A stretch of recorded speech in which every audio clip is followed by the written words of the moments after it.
je me félicite, mais vraiment tous les jours, qu'on ait pu avoir un vaccin aussi rapidement.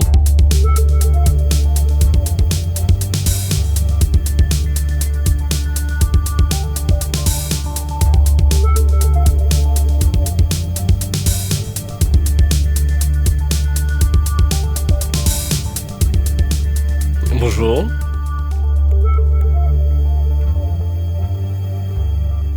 Autre titre de cette édition, en Chine, un mystérieux virus de la même famille que le SRAS a déjà contaminé 45 personnes, un chiffre beaucoup plus important selon des scientifiques. Une épidémie qui inquiète, d'autant plus que le nouvel an chinois approche. Le virus pourrait se propager à l'étranger. Le 31 décembre 2019, je vois arriver sur ma boîte mail une de ces alertes qui nous dit 4 personnes ayant fréquenté un marché à Wuhan en Chine se sont retrouvées hospitalisées pour une pneumopathie caractérisée comme atypique, d'allure virale, qui n'était pas la grippe. Et là, il y avait plusieurs mots-clés qui étaient marché, pneumopathie atypique, ça n'est pas la grippe, et la Chine, qui nous a évidemment rappelé ce qui s'était passé en 2003 avec le coronavirus du SRAS. Donc c'est quelque chose qu'on suivait de près, sans pour autant être capable de prédire la catastrophe qui s'est finalement produite. Il y avait la curiosité scientifique malgré tout de se dire tiens, un nouveau bêta-coronavirus, très vraisemblablement, la notion d'urgence, il faut agir extrêmement vite pour ne pas se retrouver dans des situations comme celles qu'on a pu connaître avec le SRAS en 2003, mais une inquiétude qui était malgré tout pondérée par le fait que c'est des virus que l'on connaît bien et que jusqu'à présent on avait réussi à maîtriser. Aucun d'entre nous n'avait imaginé que le monde entier pouvait s'arrêter d'un coup. Ce qui est intéressant, c'est de relire les recommandations qu'avaient fait des experts de la grippe pour l'OMS en 2019, donc avant l'arrivée du SARS-CoV-2, sur comment gérer une pandémie grippale.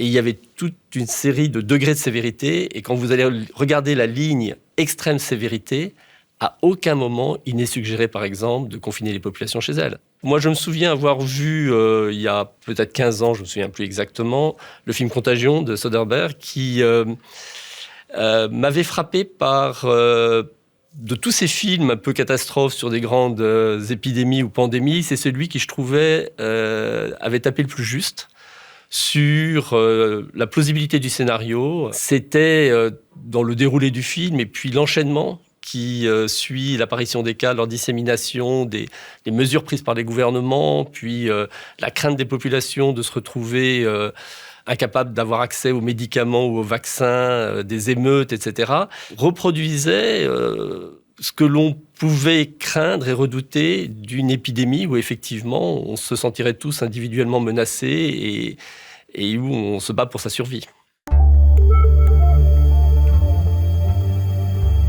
Bonsoir, professeur Arnaud Fontanet. Votre étude confirme-t-elle qu'on ne peut attraper le coronavirus 2 fois de suite ? Alors pour l'instant... Bonsoir, tout d'abord, juste une précision par rapport à la durée du confinement.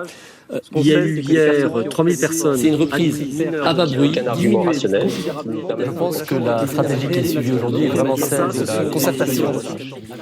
Alors je pense que dans des situations de crise comme celle que nous avons vécues, il était important que des scientifiques, effectivement, aillent expliquer au public ce qui était en train de se passer. Alors, pour ma part, me retrouvant au conseil scientifique, il était assez naturel que je fasse partie des personnes qui seraient amenées à aller sur les plateaux.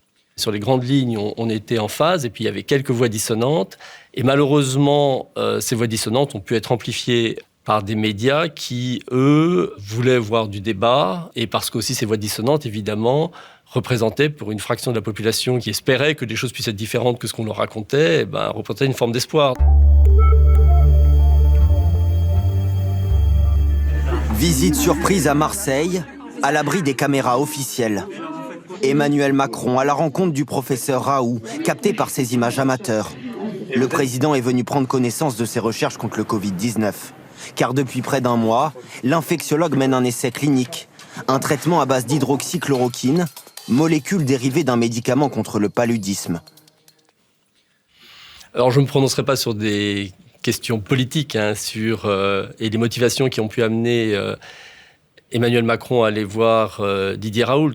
Didier Raoult était quand même une sommité scientifique française, et à la tête d'un institut hospitalo-universitaire sur les maladies infectieuses, qui a pris des positions très tôt sur cette épidémie, où il pensait finalement que l'impact ne serait pas important. Il a au démarrage toujours relativisé le nombre de cas par rapport à la taille de la population de la Chine, par exemple. Et puis très tôt a été convaincu que l'hydroxychloroquine serait un traitement efficace après avoir discuté avec des collègues chinois. Il y a eu par la suite des études qui ont été faites par l'équipe de Didier Raoult, qui avait l'inconvénient de ne pas avoir ce qu'on appelle nous un bras contrôle, qui dans l'approche de l'évaluation d'un médicament est ce qui nous permet de savoir ce qui se passerait en l'absence de prise de médicament. Pour nous, il était essentiel que des études soient menées avec un bras contrôle pour voir si l'hydroxychloroquine faisait mieux que rien si on mettait un placebo dans le bras contrôle ou un autre traitement. Et c'est ce qui est arrivé par la suite. Il y a eu plusieurs études faites, et notamment un très gros essai en Angleterre à plus de 10 000 patients, où, contre un bras contrôle, l'hydroxychloroquine n'avait pas d'effet. Donc, dans la communauté scientifique, on a compris à ce moment-là que c'était malheureusement une piste qu'on devait abandonner parce qu'il n'y avait pas d'efficacité associée à l'hydroxychloroquine. Ça a été d'ailleurs une des déconvenues de cette épidémie, c'est que autant on a eu une excellente surprise sur le vaccin qui est arrivé beaucoup plus vite que ce que l'on espérait, autant sur les traitements, il a fallu attendre finalement le Paxlovid pour avoir un traitement efficace. Êtes-vous pour ou contre la vaccination et pourquoi ? Bien sûr, parce que je trouve que pour une piqûre qui est très facile à faire, ça protège de maladies qui sont peut-être dangereuses. Je suis en général pour les vaccinations, mais je suis contre le BCG qui a provoqué certains accidents chez des enfants d'amis à moi. Le BCG, ma petite n'a pas été vaccinée, puis elle a fait une primo-infection. Alors maintenant, toute la famille est vaccinée, moi y compris, et même le petit bébé. Je suis tout à fait contre, parce que je trouve que ça fatigue les enfants et on vaccine coup sur coup. Et je trouve que c'est pas bon. Quand je réfléchis à la crise Covid, je me félicite, mais vraiment tous les jours, qu'on ait pu avoir un vaccin aussi rapidement, parce que 2 confinements supplémentaires auraient été nécessaires. En absence du vaccin, la population française n'était pas prête à faire ces 2 confinements de plus. Après, maintenant, cette défiance, elle a été forte au début. Je pense que la France était en Europe occidentale le pays où le plus de personnes disaient ne pas vouloir se vacciner. On était à 40%. Et finalement, on s'en sort plutôt bien. Je crois qu'il reste à peu près 10% de personnes non vaccinées contre la Covid. Alors je pense que ce que vous appelez les anti-vax, on est sur 5 à 10% de la population.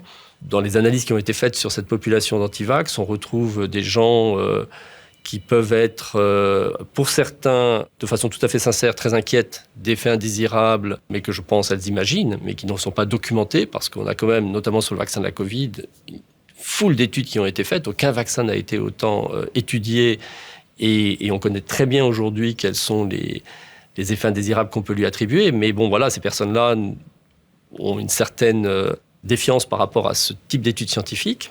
Et puis il y en a d'autres qui, en revanche, étaient plutôt dans une posture un peu contestataire et de méfiance, je dirais, politique vis-à-vis du gouvernement, qui... Je pense que beaucoup d'études montrent aujourd'hui que la confiance dans la science ou la confiance dans le gouvernement était très associée à la vaccination et l'inverse donc.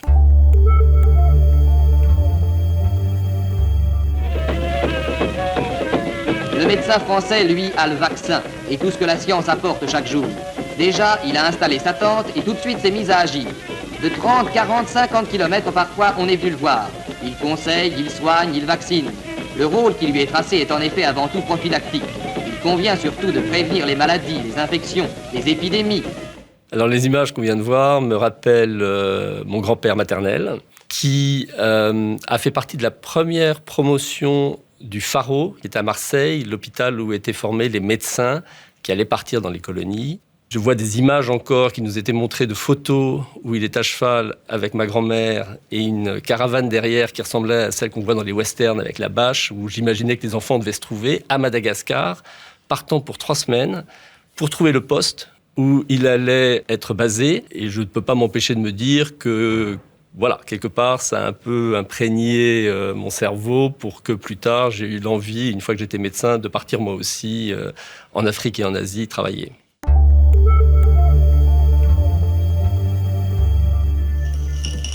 Le docteur Arnaud Fontanet du département d'épidémiologie de l'université de Howard étudie à Koh Dang ces phénomènes de résistance. On est à peu près à 200 km ici du lieu où sont nées les souches résistantes à la plupart des antipaludéens dans le reste du monde. Une alternative possible, ce serait la découverte d'un vaccin, mais il faut encore savoir de quoi on parle. Est-ce qu'on parle d'un vaccin qui serait destiné aux touristes ou aux voyageurs internationaux qui vont dans les pays en voie de développement? Ou est-ce qu'on parle d'un vaccin qui soit destiné aux populations autochtones de ces pays d'endémie, mais qui devrait être à un prix modéré et qui ne devrait pas devoir être répété, ce qui poserait des problèmes logistiques considérables? Alors là, je retombe effectivement à Koh Dang, qui est un des camps de réfugiés cambodgiens à la frontière entre donc, Thaïlande et Cambodge. J'avais travaillé avec Médecins sans frontières pendant 14 mois, ça c'est le département des adultes, où j'étais effectivement basé. Et là, j'ai pris conscience qu'il y avait ce besoin de prise en charge avec des résultats qui étaient spectaculaires, que je n'observais pas nécessairement dans la pratique que j'avais en France en rhumatologie. Et puis aussi la nécessité d'une organisation des soins à l'échelle d'une population. J'ai commencé à réfléchir et à me dire, et si je ne basculais pas plutôt vers la santé publique, dans le contexte des maladies infectieuses et tropicales, en prolongement de cette activité humanitaire qui m'avait beaucoup plu, mais avec un angle de recherche. Et c'est comme ça que ma carrière finalement a pris un virage qui fait que je me suis retrouvé à l'Institut Pasteur quelques années plus tard.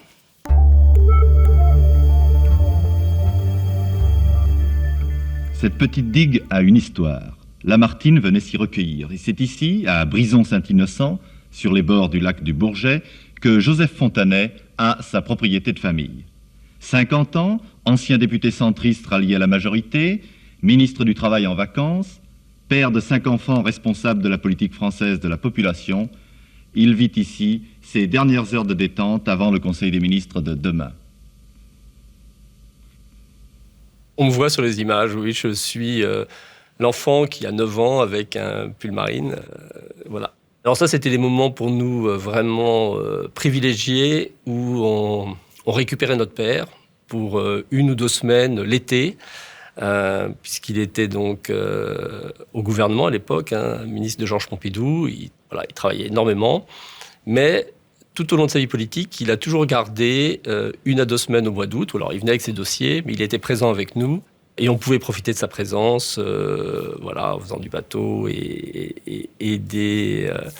Et ce que font toutes les familles quand elles sont en vacances ensemble. On baignait là-dedans. Et c'est vrai que pour moi, enfant, d'avoir eu l'exemple d'un homme qui était toujours très engagé dans son combat politique pour améliorer la condition des gens, il a été ministre de l'Éducation, travailler sur l'égalité des chances à l'école, etc.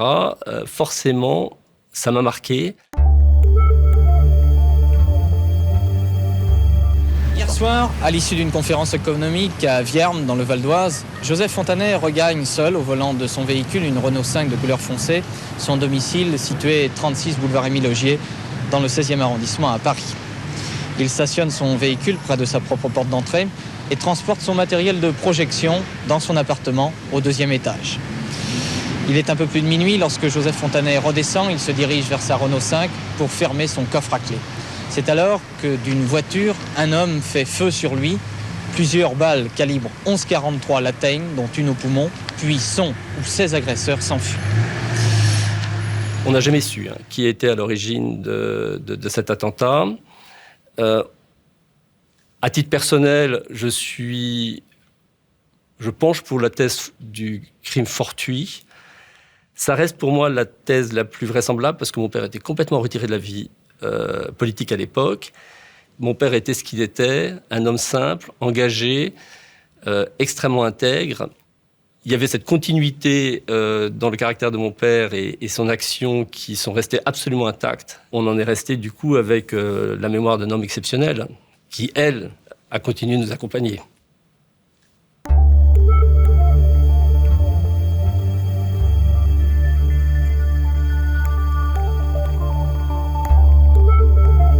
Alors, je choisirais plus volontiers Anne Sinclair, mais est-ce que vous allez m'organiser cette interview? J'ai l'impression que tout ce qu'on dit là, c'est bien grave, bien austère. Est-ce que vous êtes quelqu'un qui riait?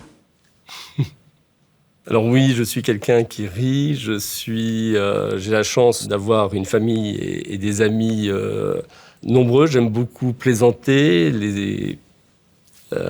L'exercice auquel je me livre aujourd'hui est toujours difficile parce que je sais qu'il faut que je fasse attention à ce que je raconte, qu'il reste des traces de toutes nos interventions et pour la postérité, vos archives le montrent bien.